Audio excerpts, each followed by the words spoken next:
This piece I'm entitling Children of the Soil.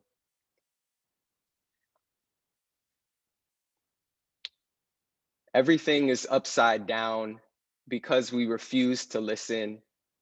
We ram our progress into the earth like a battering fist, unhinged from the umbilical source of that which nourishes our survival.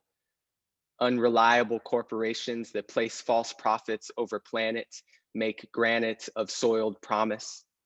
How honest are we willing to be when the storm comes and comes and comes again?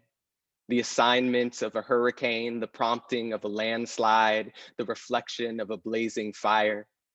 Are we ready to heed the signs? Or is our comfort with the complacent adjacent to the placement of archived bones and displaced myths as we walk on the buckling hips of a dispossessed dream?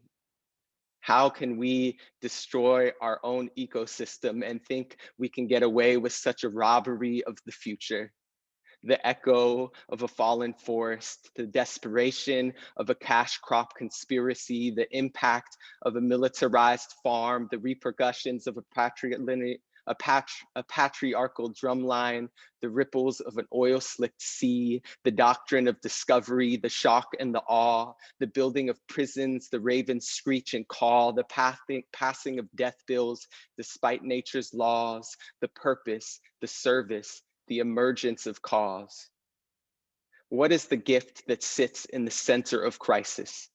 The offering of Osiris, the root of an iris, a story that lives in a time before light is, before the earth got stamped with a price tag, solid as sediment, the past as a testament. Now is a time of dream and divestment, of rethinking the place of investment.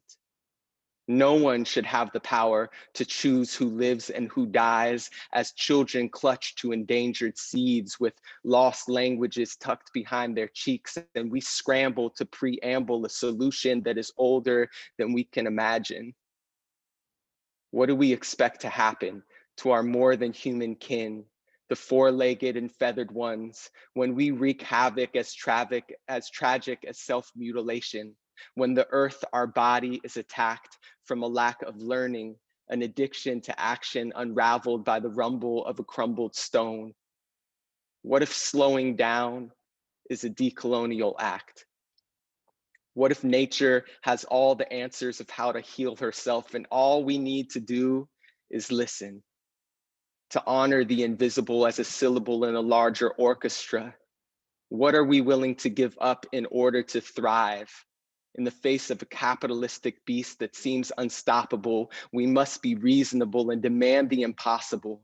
Industrial agriculture defunded in the name of global healthcare, from monopolies of power to collaborative economies. The redistribution of access as practice. The fact is the axis is rematriation, from chemical-based production to soil revitalization, from oil rigs to earthships, a revisioning of the path of our spending.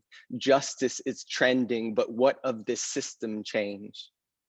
We can't only technologize our way out of this problem or throw money at this open wound without placing our small spiraled ears to the fertile ground to listen for the songs our ancestors are calling us into.